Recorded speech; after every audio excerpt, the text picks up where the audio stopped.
大家好啊！我係自律精靈，我可以視情景係唔係恰當，輕易咁控制我嘅慾望、需求同埋衝動。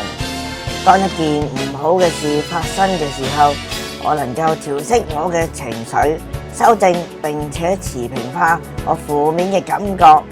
即使喺環境無法支持之下，我都能夠產生正向嘅情緒。具有呢項品質嘅個體，能夠為自己嘅想法、情緒、衝動同埋行為負責，能夠用有紀律同埋計劃嘅方法去達成目標。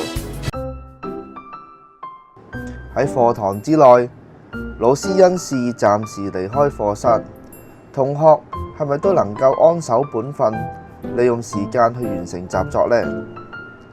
即使媽媽今日晚飯時候唔喺屋企，同學係咪都能夠自行預備晚餐，並且喺飯後收拾碗碟呢？即將到約會嘅時候啦，同學係咪喺途中都不慌不忙，遵守交通規則過馬路呢？